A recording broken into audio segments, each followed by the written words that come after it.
Ndamuka muna sindikuda mafaera asina kukanikwa nezvepadera ndoda nyaya dzechokwadi saka nditrusted nobody. Anzi panga pakaipa shamari. Shamari ndati munhu anga aripo pasinika pabvira moto pepeka moto uchibvira maflames achikura kudai ndopekata kuti boom kutange bhomba unga unyoroera pasi kudai so manje dollars vatanga waya vanhu vanga ari pakanhunga $100. Ndiani aibudisa mari iyo? Nyoka ka nyoka anakonda cheche anakonda yakabva mubhuti ichiti mari kuwa Aidaro ndiani? Jode takatori pamwe tisotombonetsikana nedzerendi. Aitaura izvozvo ndiani? Majournalist kanga ari pa nditi kune vaitora nemafoni ayo. Zvakamira zvakadai. Fake news. Kunongo zvamira so. Fake news.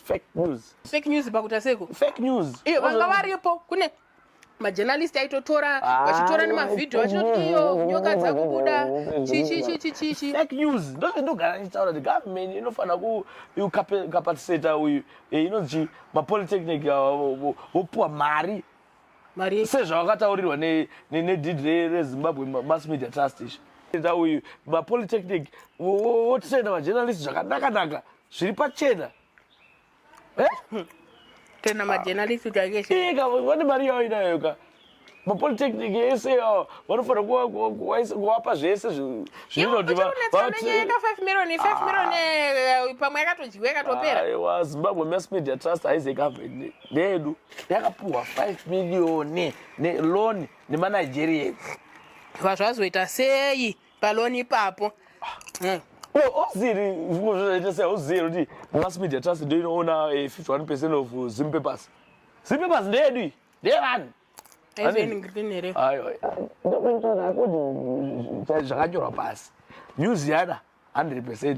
Kingston yenga iri 100%. Ma-assets eKingston akaenda kupi? Pakutogona kuitira chechibumbu kana kuwedzera imomo saka.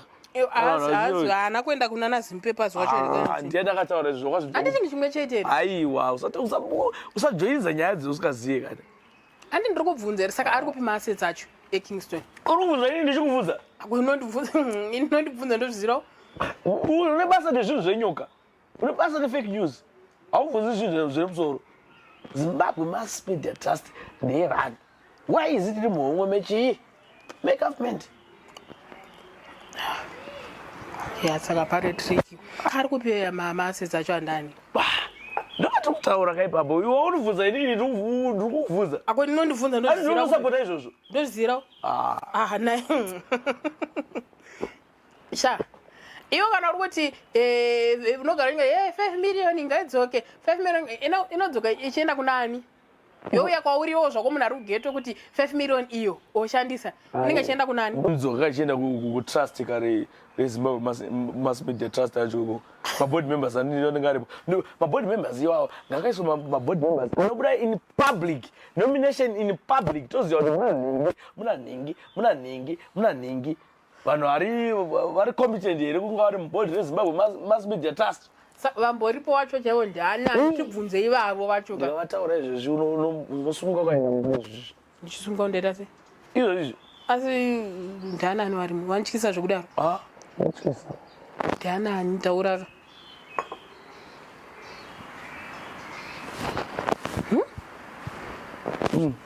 Seriously?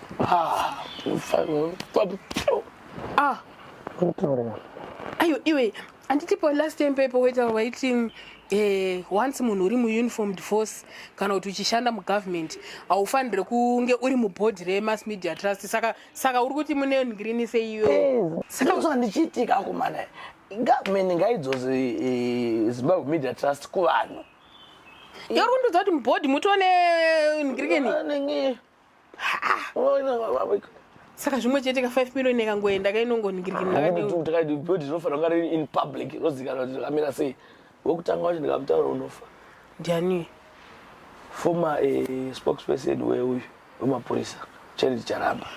Runyepe we. Ambassador.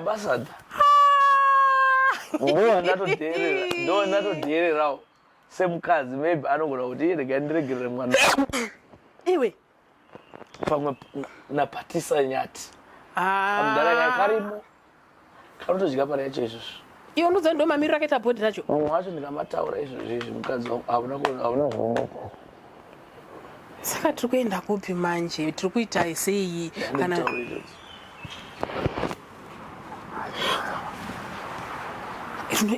mira ndiende mumba zvauda kutanga zvike izvi. Serious? Fambiswa sei naiwe? ngaringodzwa kwani vanhu ngavangotaura nezvazvo tongotaura government please pamakatora paya paya zvakwana Vanhu ngazvidzokera kuvanhu zvoita independent kana zvaita independent editorial policy yaindependentwo haisi yemunhu taura zvako. At least zvakaita independent pamba pano tinovawo independent futi. Kozi zvanyanya murume mukuru anongogara asina kupfeka. Ndoshaye kuti zvinonyatsofamba sei pane maroje echikadzi ana magi pana munhu wobuda wakapfeka kanhinge munhu wewrestling kudaro. Utsva kuita sei? utsva pamba pangu Tiri kuita sekupfeka chii? ndiri kutsva Alright, ndoda kuti maga afunge, ndoda kuti maganzi bei. anofunge inezvo achifunga chichindo iwo zvonomboswera usina bhuruku achiti kuri kutsva wani Ndakambona ndakagara uzvibati nezuro waiti chii kuti chikwai ndikande ndichipiswa saka kabande. ndiri kupiswa ka Tina magi nyaya papasi stuopu ziri kupisa pande kasi stuopu